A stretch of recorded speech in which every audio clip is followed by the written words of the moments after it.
Hi, my name is Gordana Kusic. I'm a curator in the Municipal Museum in Vukovar, which we are in now. It is located in the Eltz castle. It was a castle in the palace of the Eltz family, which came here in the middle of the beginning of the 18th century.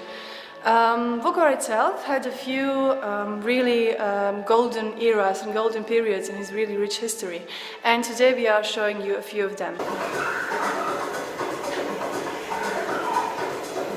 In the last ice age, Vukovar was kind of like today's Siberia.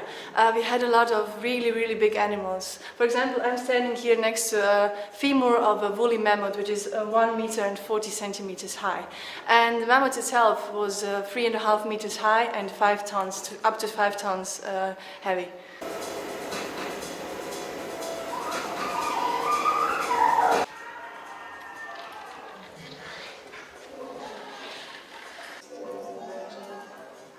The first human remains, or the first human dwellings we have here in this Vukovar region, are from the Starčevo culture, which is about 8,000 years old, so it's about 6,000 to 5,200 BC, before Christ. Here we have the remains pottery of this culture, which is from the Neolithic period. Of course, the Danube and the really good soil we have in this region were a good fundament, a good structure to build a life here in this region and to have a continuity of life during all periods of history till today.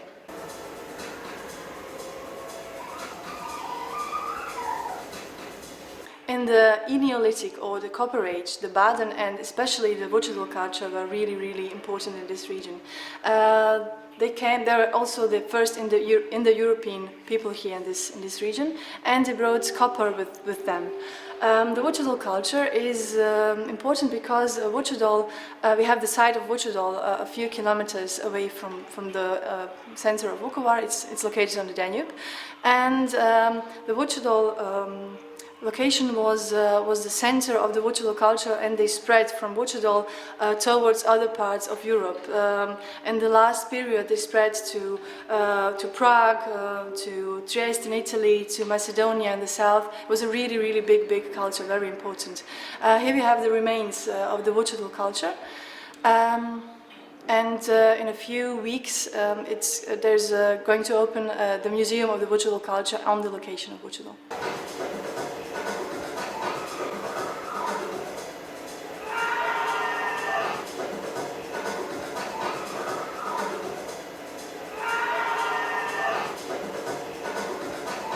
In the Roman period, the Danube was really important, because on this side of the Danube, it was the Roman Empire. The Danube was the border to the Barbaricum on the other side. Because of this, a lot of Roman military troops were here to defend the Roman Empire. And Vukovar itself, the town of Vukovar, wasn't a settlement in the Roman era, but other villages and small towns in the region of Vukovar were Roman military camps. For example, we have Dal, today Dal, who was called Teutoburgo or Teutoburgium. We have the village of Sotin, which was called Kornakum, and the town of Ilok, which was called Kukio or Kuktio. So, along with these Roman military camps and Roman fortresses, there were also settlements of their wives and children, and also a lot of traders because of this military who was here. Also, this was the part of the routes of the traders' routes, and also a lot of Roman streets were in this region. In the medieval times, in the 10th and 11th century, the first Slavs and can say Croats came to this region, and they settled here. So they built some kind of village or even town, and they were of course also a rich community because of this rich soil, because of the Danube, because of a lot of fish we have here in the Danube.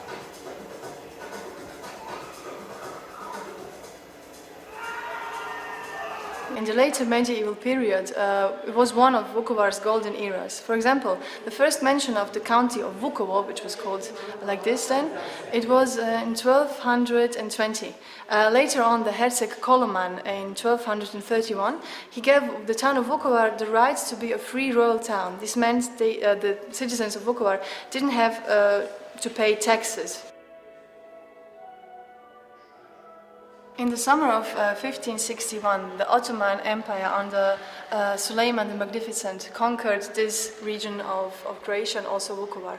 And they stayed here for around 160 years. A lot of Christian people, they converted to the Islam.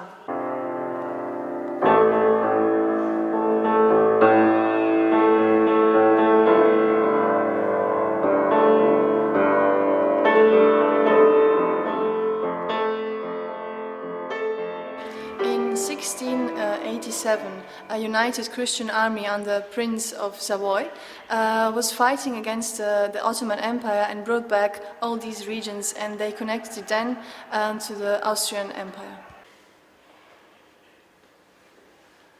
In 1745, the Austrian Empress Maria Theresia, she established the big county of Sirmia, or Sriem, as we call it here. And Vukovar was the administrative center and also the cultural center of this big county.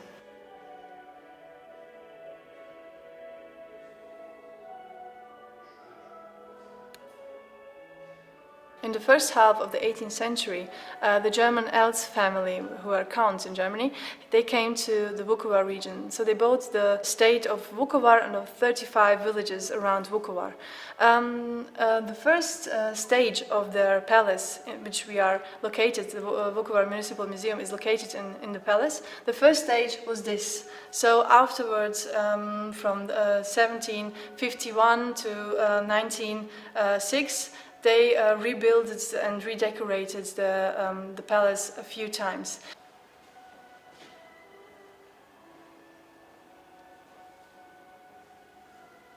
The 19th century is known as the golden era of Vukovar. The citizens of Vukovar, not just the Eltz family, were really wealthy. We had a lot of wealthy fishermen, a lot of manufacturers and traders who came to Vukovar from all of the regions of the Austrian Empire. We had a lot of Serbs, a lot of Hungarians, Germans of course, Jews, Lithuanians, Ukrainians and Slovaks. So it was a really multicultural community and really wealthy.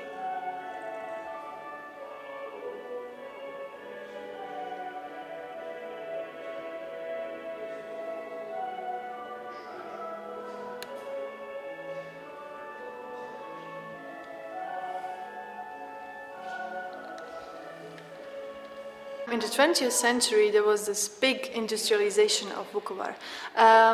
It was led by the factory of rubber and shoes. It was called Borovo. And before this war in 1991, there were 22,000 people working in Borovo. Like in other periods in history, the today life of Vukovar is also around the Danube. It is really connected to the big river.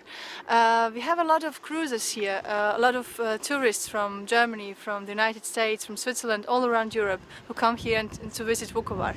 And we spend our summers mostly on this small island there. It's called Ada. We say Ada. It's a river island where we go fishing, boating, and some people stay really the whole summer there. They go camping for 2 months and then don't come back to the city. They maybe come back to the city in the last week of August, and every year we have this Vukovar Film Festival. Some of the films are also projected here in our garden of the castle and on other locations in Vukovar and also on this river island there. What is really good, we have a lot of green around Vukovar. For example, Vucedol is also a center of leisure where people go with their boats because it's on the Danube. And we have Adica, it's a park or a forest in the green where people go barbecuing, jogging and do all kinds of sports in the green.